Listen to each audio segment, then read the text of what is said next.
We acted quickly to get inflation down with the help of Republicans and Democrats. Inflation came down to pre-pandemic levels. Wages have increased, but still too many working and middle-class families struggle with high prices for housing and groceries and the daily needs of life. At the same time as inflation and interest rates continue to fall, we've entered a new phase of our economic resurgence. With the outcome of this election, we also face an inflection point. Do we continue to grow the economy from the middle out and the bottom up, investing in all of America and Americans, supporting unions and working families, as we have the past 4 years, or do we move backward? In my view, backslide to an economy that's benefited those at the top while working people in the middle class struggle for a fair share of growth and economic theory that encourage industries and livelihoods to be shipped overseas. And I might add, I'm not anti-corporation. For 36 years, I represented corporate America. My state has more corporations registered in my state than every other state in the union. So I'm mildly accustomed to corporate America. And to see it grow is useful and helpful and necessary. But to make the most of the opportunities ahead of, I want to share key pages from our middle-out, bottom-up economic playbook and lay down what I believe to be a new set of benchmarks to measure against the next 4 years and see whether this theory is more than just a phenomenon. 4 years ago when I came to office, 3,000 Americans were dying per day from the pandemic that infected and then had a profound effect on our economy. Not only ours, but around the world. Millions of Americans lost their jobs or at risk of losing their homes. Hundreds of thousands of factories and businesses, hundreds of thousands, closed and creating despair in communities. I remember when I was campaigning, I'd say, my dad used to work at that factory. My grandfather works at that factory. It's gone. People lost hope. They lost hope, particularly through the Midwest and other areas of the country. Supply chain was shattered. Prices soared in everything from cars to homes to appliances. The previous administration, quite frankly, had no real plan to get us through one of the toughest periods in our nation's history. In fact, there's an old saying, if the only tool you have in your toolbox is a hammer, everything looks like a nail. Over the course of decades, Republican leadership, and I'm not those of you who know anything about me and my career in the Senate, I had as many Republican friends as Democratic friends, for real. I'm not one of these, anyway, I won't get going. But I've never been a big fan of trickle-down economics.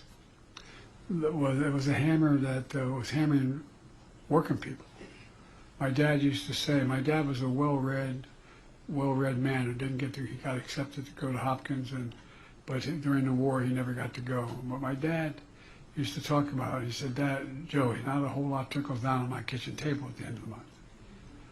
Slashing taxes for the very wealthy and the biggest corporations, diminishing public investment in infrastructure, in education, in research and development.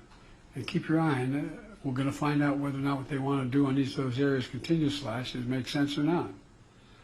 Offshore jobs and factories took off for cheaper labor overseas, destroying unions while imposing costs on those products made in America. And despite the mythical reputation to pay for itself, trickle-down economics deeply worsened our fiscal outlook, in my view. To offset the cost, advocates of trickle-down economics ripped the social safety net by trying to privatize Social Security and Medicare, trying to deny access to affordable health care and prescription drugs, lifting the fortunes of the very wealthy, often meant taking the rights of workers away to unionize and bargain collectively. And by the way, I'm all for the very wealthy. I'm not joking. You can make as much money as you can, good for you. But everybody's got to pay their fair share. It meant rewarding short-termism in pursuit of short-term profits, extraordinary high executive pay, instead of making long-term investments in many cases. As a consequence, our infrastructure fell further behind. A flood of cheap imports hollowed out our factory towns. Remember Infrastructure Week? We had Infrastructure Week for 4 years and nothing got built. Well, everybody said when I wanted to have an infrastructure bill that mattered, over $1.3 billion, we'd never get it done. We got it done. Next president has a game plan I laid out, and by the way, he's going to find, since I made a promise I'd invest as much in red states as blue, he's going to have trouble not doing it. Because you're going to have a lot of red state senators who are opposed to all of it, didn't vote for it, deciding it's very much in their interest to build the facilities that are on this block. Economic opportunity and innovation became more concentrated in few major cities, while the heartland and communities were left behind. Scientific discoveries and inventions developed in America were commercialized in countries like China, bolstering the manufacturing investment and jobs instead of the economy. Even before the pandemic, this economic agenda was clearly failing. Working and middle-class families were being hurt. The pandemic and the economic crisis revealed a failure for everyone to see and to feel. And you know, one of the things that's going on here, they just turned off my, I'm going to go on. I lost the electricity here. Anyway, one of the things we found is that, you know, we invented the computer chip, size of the tip of your little finger, to power everyday lives, from vehicles to advanced weapons, cell phones, everything in between. The United States invented these computer chips, but over time we stopped making them. In the very beginning, we produced 40% of them in the world. Well, they all went overseas almost, virtually all. So when the pandemic hit, we found out how vulnerable America was. Supply chains abroad got shut down in the Far East because people got sick. The factories making the chips closed. And all of a sudden everybody started learning about supply chains, a phrase that was probably used more in the last 4 years than the last 40 years. No, I'm serious. Couldn't get these chips. Prices soared. For example, it takes over 3,000 chips to build an American automobile, 3,000. But when the overseas factories making those chips shut down, the production stopped, and the cost of new cars soared. You know, it didn't have to be that way. And I was determined to change that. I remember looking at my staff and saying, I'm going to South Korea. And they said, you're what? Oh, you think I'm kidding? See, the guy next to you is a brilliant economist. He didn't think I was so brilliant going overseas. But all kidding aside, I came to office with a different vision for America. That's been consistent with my record, good, bad, or indifferent, since I've been a senator. Grow the economy from the middle out and the bottom up. Invest in America and American products. And when that happens, everybody is. The wealthy still do very well. And all of America, no matter where they lived, whether they went to college or not, I was determined to restore U.S. leadership in the industries of the future.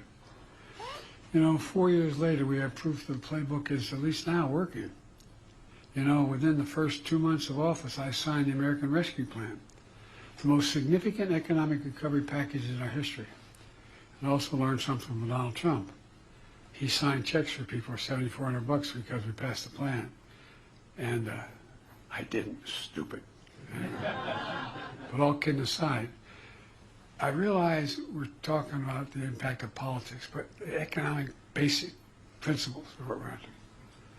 You know, we helped pass that act, we helped vaccinate the nation. And as we return to full employment, this was just the beginning. We understood we needed long-term investments for the future. Investing in America agenda, which includes my bipartisan infrastructure law, CHIPS and Science Act, the Inflation Reduction Act. Together, they mark the most significant investment in America since the New Deal. And that's a fact. I mean, whether it's good or bad, that's a fact. The Inflation Reduction Act alone is the most significant investment in climate and energy ever anywhere in the entire world.